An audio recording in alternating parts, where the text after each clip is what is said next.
All right, everyone. What is up, and welcome to another edition of the Danny Show. I'm your host, Dan Cody, and this is where I give commentary and reviews on all things wrestling. Thank you guys so much for joining us. Before we get started on tonight's review of Friday Night SmackDown, I have a huge announcement to make. I am proud to say that we are two subs away from 200. Thank you guys so much for joining me on the past almost year and a half. Thank you guys so much for joining and just watching my stuff, laughing with me, and giving your thoughts on wrestling with me. I'm at almost 200. Thank you guys so much for that. I really appreciate that. That being said, let's get started with tonight's review of Friday Night SmackDown. But before I do that, I need to send a couple of condolences. First and foremost, we have Antonio Pinocchi, a former wrestler who recently passed away today. Thoughts and prayers to him. Thoughts and prayers to the people of Fort Myers, Florida. Many have lost their lives in that storm, and it's a wreck down there. So, thoughts and prayers to everyone there. And also, man, a lot of tragedies this week. Most of all, I want to send thoughts and prayers to the family of Coolio. Most of you know him from the song Gangsta's Paradise, upon many others. But thoughts and prayers to him because he is indeed in paradise. And thankfully, he made it past 24. But in any event, unfortunately, he didn't get to 69 due to cardiac arrest. Interesting. That's the same thing that almost took Triple H. But thoughts and prayers to Coolio and the family. Man, rough week. But let's get started with tonight's review of Friday Night SmackDown. Speaking of Florida, it is due to the storm of Florida that a lot of the stars that would usually be on SmackDown were not on SmackDown tonight. Thankfully, there were stars who were in Canada from Raw earlier this week who stayed to make SmackDown interesting because SmackDown was in Canada, as was Raw. Let's start off with thanks for the pyro tonight. We got pyro and musical intro to SmackDown. That was awesome. Let's get into Solo and Sami Zayn, home country fan, versus Madcap Moss and Ricochet.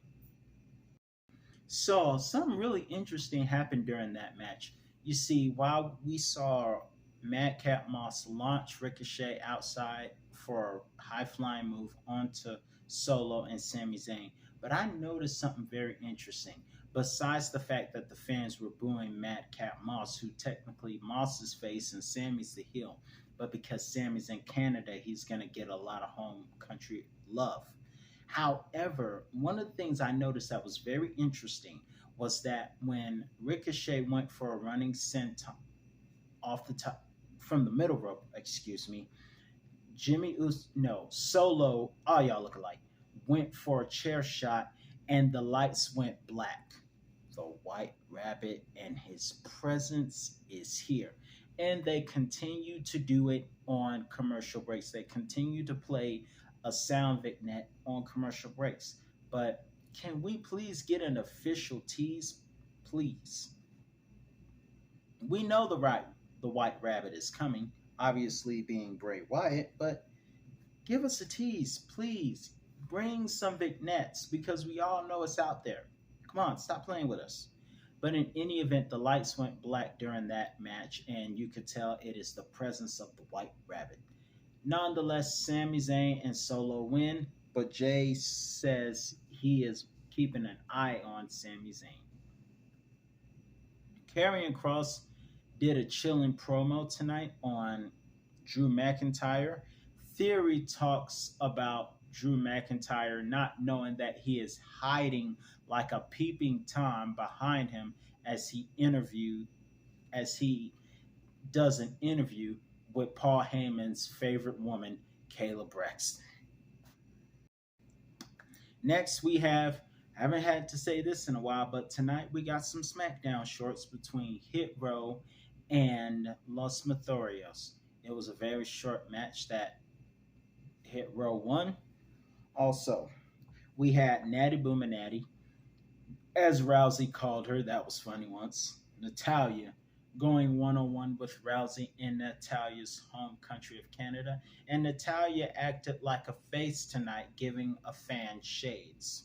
Because it's just like Bret Hart, because even when Bret was a heel in his latter years in WWE before leaving for Canada, he would act like a babyface everywhere else, including in England during One Night Only versus The Undertaker, as well as in his home country of Canada before the Cheat Job.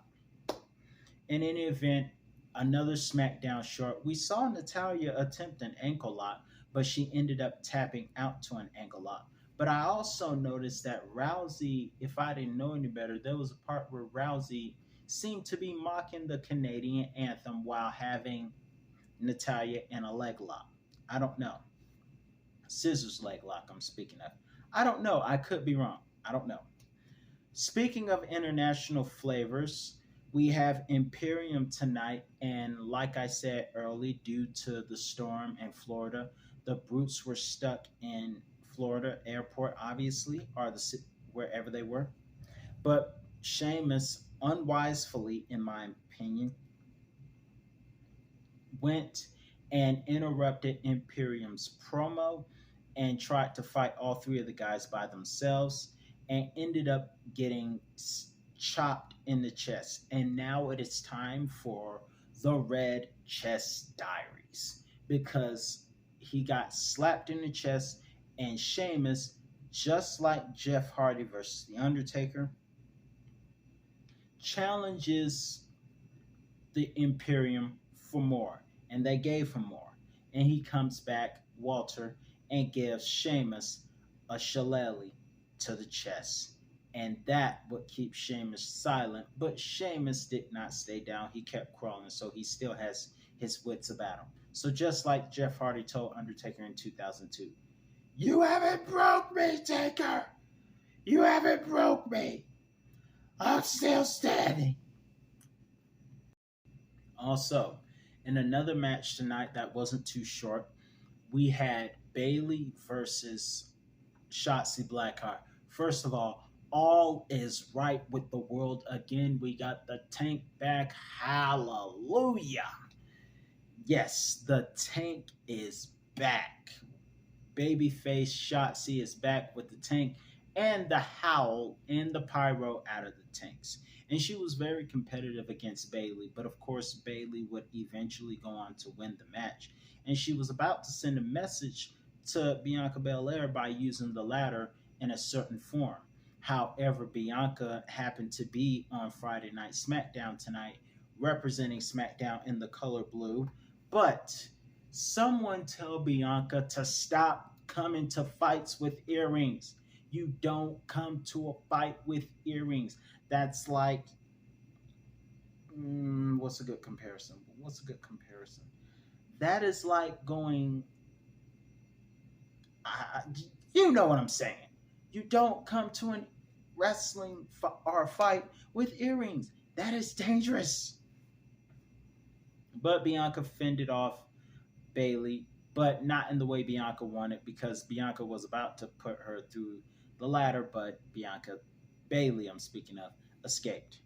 Speaking of, I want to go back to Natalia and Rousey. After Rousey made Natalia tap out in her hometown, again, they're just making Natalia tap out in her home country, just like they did with Becky versus Natty.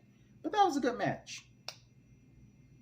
After that, Liv Morgan came out with a Harley Quinn like bat, and security had to come and break the fight up so that they can preserve the two talents for Extreme Rules. But I want to talk about something funny that happened earlier today. See, earlier today, for those of you who follow New Day's Up, Up, Down, Down channel, Liv Morgan and Xavier Woods took the hot chip challenge. Some of you may have heard of it. Don't expect me to eat that chip. Y'all gonna have to pay me another way. I'm not about to swallow a whole cinnamon, and I'm not about to eat a hot chip. Just no. Mm-mm. Nope. Not happening. Y'all gonna have to we gonna have to do something else, but I ain't eating no darn chip. I'm telling you that right now. Did you see their expressions? Power. They needed Powerade, Gatorades, and milk and whatever, Snicker bars. And I don't eat Snickers because I don't eat chocolate. But both of them were laid out in the spirit on the floor. Woods and Liv were laying out on the floor. The chip knocked them out.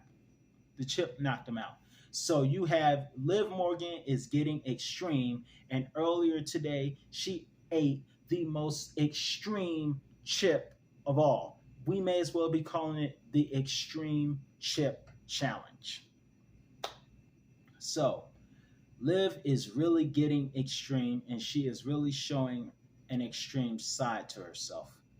And also, I have to say, last week, that moment where she went for the senton through the table, a lot of people sexualized that moment for some reason, and I didn't understand why.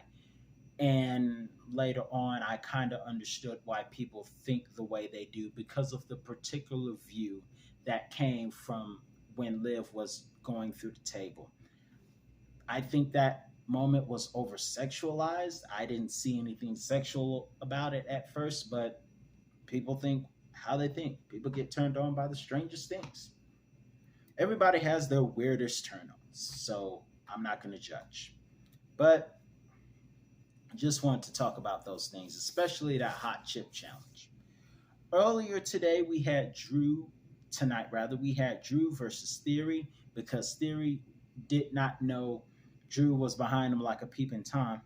And I noticed that during the match, Cole teased a match between Theory and John Cena. I'll be rooting for John Cena if that match happens. Heck, I would love to see that match happen at next year's WrestleMania. But during the match, the Alpha Academy gets involved, and then Theory and Kevin Owens comes out to save them, which would eventually lead to the main event of a six-man tag, which happened tonight.